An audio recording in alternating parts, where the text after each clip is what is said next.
Let's talk about the system development life cycle.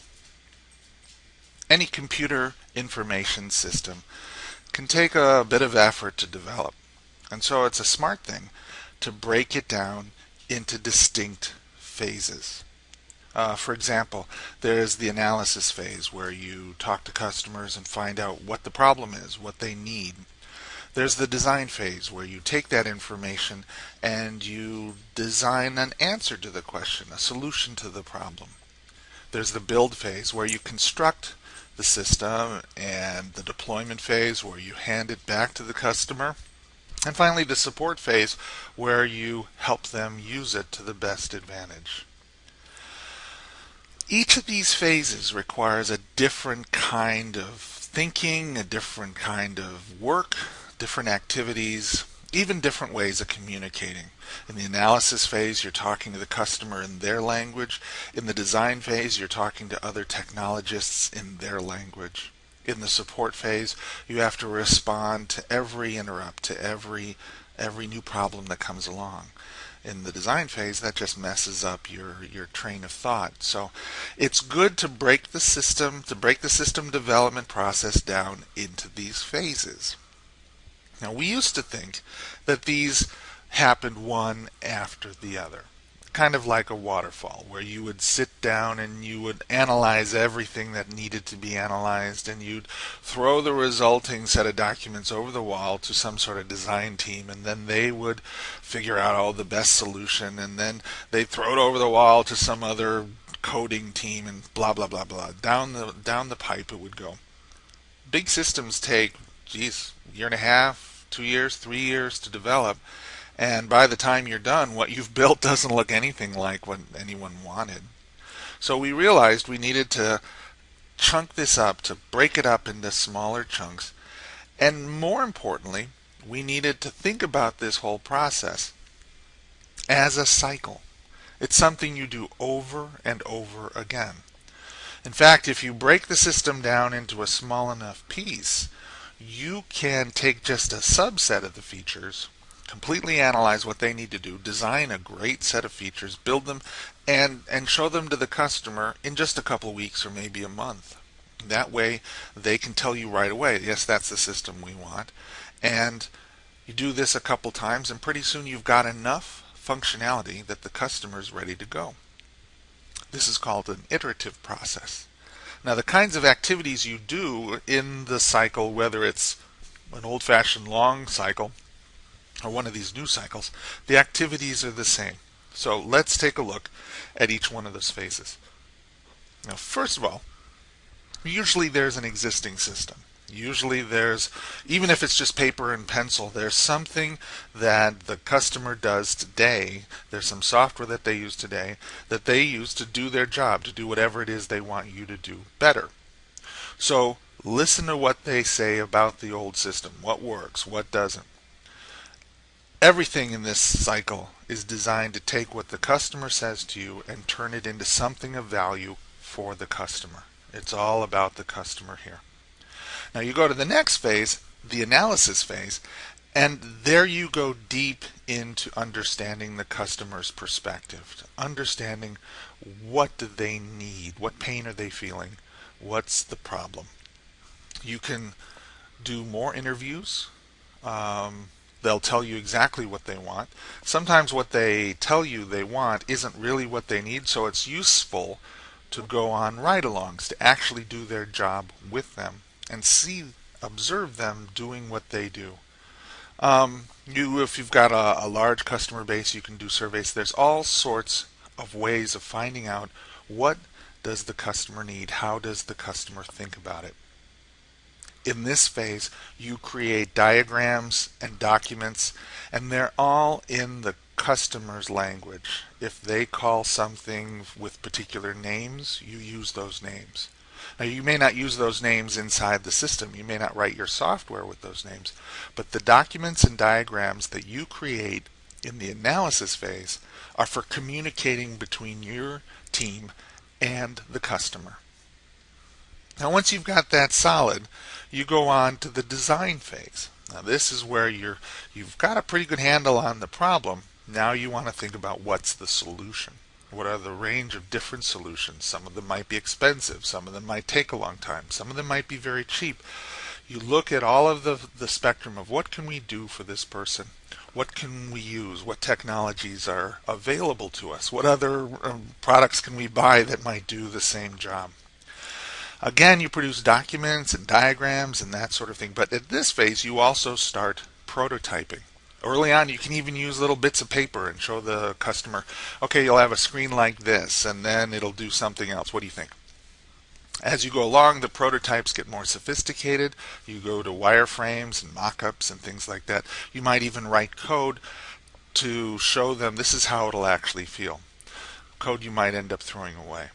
The important thing is, as you do your design, get feedback from your customer. The stuff you produce is for your team, for the design team. Some design teams are scattered all across the globe, and they have members that speak all sorts of different languages. So the language you see in design documents is very structured. Later on in the course, we'll show stuff called pseudocode.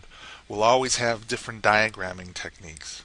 Design documents are important for communication. They're not to be any more important than that. If they don't communicate, they're not any good. Now, some folks move very quickly through the design document phase, and they actually move right to the code, especially if you've broken it down into a tiny piece. You don't do a lot of documenting. You just get to the code, you make sure everybody understands what needs to be built, and you build it. This is production code. This is code that works, that's reliable, that's well tested. It also might be other products from other companies or other people if you're using open source. It might be other services. You might use Google for your search engine, for example, instead of buying one. Or goodness, no one ever writes that stuff anymore unless they're in that line of work. The important thing in this phase is to build something that works, something that the customer can use and is reliable. Don't worry about making it fast. Don't worry about making it scale up to 1 million people until you've got it working. Now, knowing that it has to scale to 1 million people will influence your design. It'll change your architecture. But at this stage, you want to avoid what they call premature optimization. Trying to make it too focused before it works for what you're trying to accomplish. Now, when you're ready to deploy, it's a different story. You're going to put it in the hands of customers, and then it does have to be fast. It does have to scale up.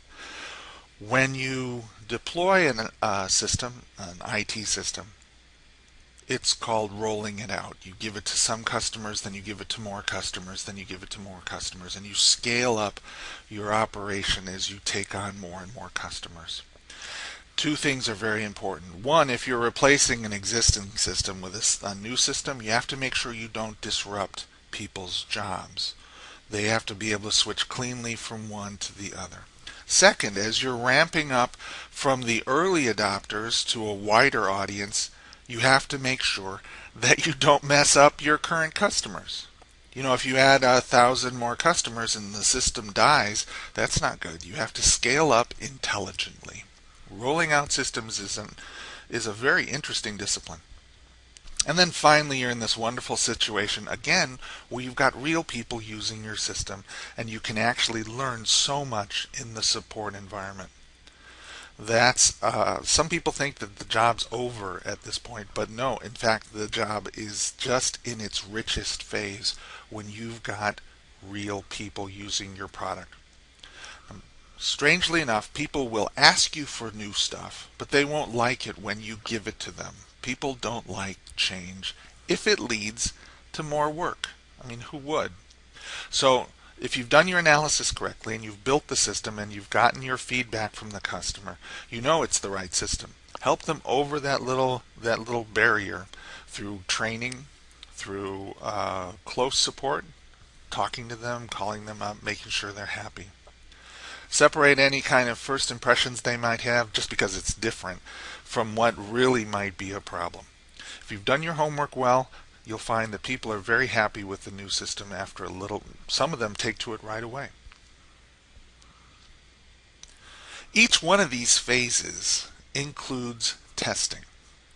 The kind of testing you do to make sure that you're doing it right is different in each phase. Let's go around the circle again and talk about how you check your understanding at each level.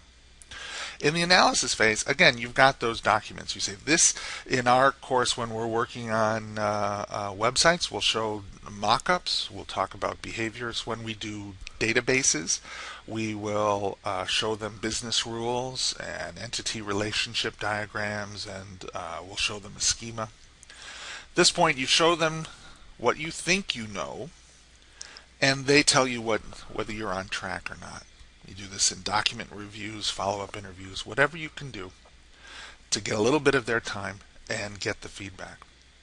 In the design phase, you may not have running code yet, so you can't actually test it against a test framework, but you can use those prototypes. You can show them to the customer. You can show mock-ups and say, okay, here's the first screen, here's the second screen, see, is this what you want?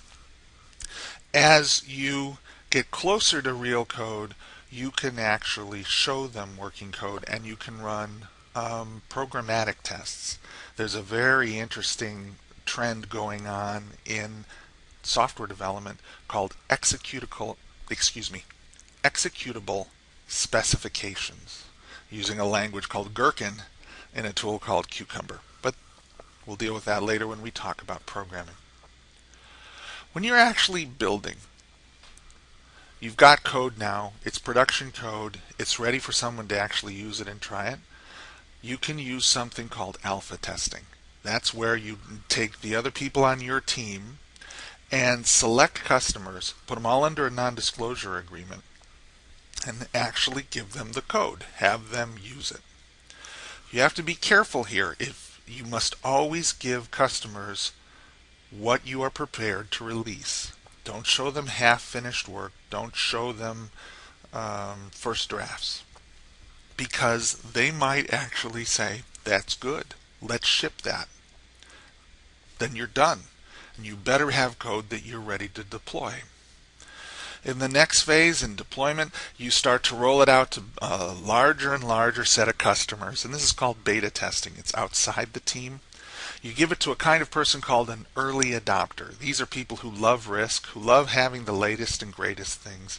And what they give you is information, and usually you give them the product. It's a nice trade. It's a nice trade. But you have to be careful at this point, because you may get feedback you're not prepared for. You may hear from your customers, that's a great product, but you know what I'd really rather have? I'd really have a product that does this other thing. For example, there's a photo sharing site called Flickr.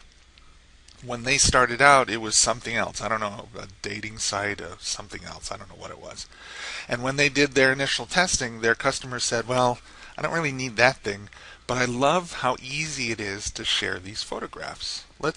Can I just use it to share photos with my friends?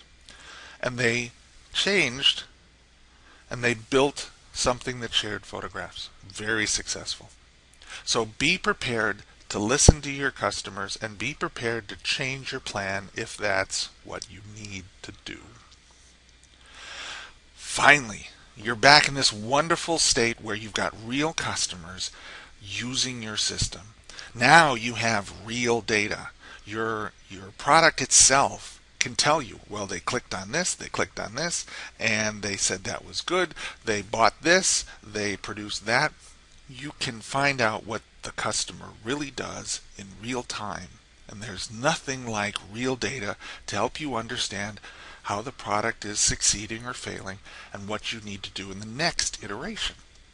There's a special form of this called A/B testing, where you actually deploy two different versions of the same page, for example, and you see which one works better, which one does the customer end up succeeding with, or which one causes them to actually buy something. This is great for finding out the details of what should we do next. It's not so good about finding out the strategic decisions you have to make.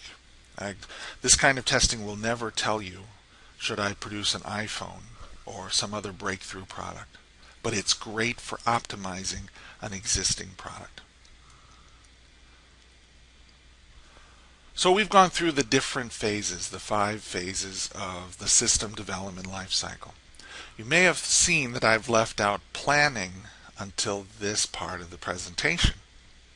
That's because planning is part of every phase. It fits in between every phase of the project, and it's done over and over again. For example, you've gotten data from your customers from the existing system, and they've said, this doesn't work, this works. They've filed change requests or bug reports or whatever. You get a few people together, you give them a little bit of money for a budget, and you ask the question, is there really a project here? Is this something we should do? Is there a market for this? And you do a little bit of planning. You know a little bit about the system, and you plan the next phase. You go through and you do your analysis, and you understand the problem in greater depth. Now you go back to planning and you decide, well, now that we know about the problem, let's plan what it'll take to do a solution. And similarly, every time you go through a phase, you replan. It's called a stage gate system. So you go through your analysis, you sit back and you say, okay, how long is this going to take us? What is it going to take? Are we going to succeed or not? You go through the design. You find out, well, is this technically feasible? Can we do this with our current budget, our people, that sort of thing. Each time you look at it, and you have to make that hard decision, should we continue with the project? Don't wait until you're way down the road before you cancel a project and waste a lot of money and time on it. Planning happens in every phase. Why? Because planning reduces uncertainty. When you start a project, you can estimate all you like, but you don't have a lot of information. You could be off by a factor of 10. Your budgets, your schedules, they could all be so far off that they're just misleading. Now, sometimes you have to finish something within a certain amount of time. Sometimes there's a market window. Well, you do your best. But planning reduces uncertainty, and in that way it reduces risk. The other thing that planning does for you is it balances what some people call the iron triangle. This is the set of time, money or resources, and features. You may have heard that expression, I can give it to you fast, I can give it to you good, or I can give it to you cheap. Pick two. What that means is, if you have a certain set of features that you have to deliver, it has to do this, it has to do that, it has to do this other thing. Well, effort takes time. Effort takes resources. You can sometimes throw more resources at a problem and have it happen faster. That's tricky, though. What you can also do is you can say, well, we don't need that and we don't need that, so let's take those features off the table. Now, how much money does it take and how many months will it take? Each time, that balancing factor of time and money and feature set is exactly what the people who do project planning help you with. It can be a difficult conversation to have, and there are some people who are very good at it. These are called project managers. You might enjoy being a project manager if you're the kind of person who really understands technology, can learn all sorts of new stuff from different disciplines, because you usually work in a team of different kinds of people who are in all of those phases. But what you really enjoy is helping a team do amazing things against the odds. I mean, it is very unusual for a software project to come in on time and under budget. In fact, a lot of software projects simply fail. They're just difficult. And when we talk about programming later in the course, you'll find out why programming is difficult, why software is difficult. A project manager is the kind of person who can deal with complexity, helps getting people together and getting a job done with a team.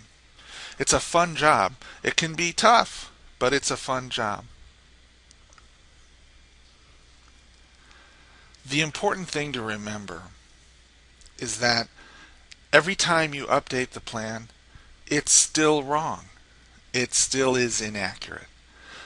General Dwight D. Eisenhower said that plans are nothing, but planning is everything.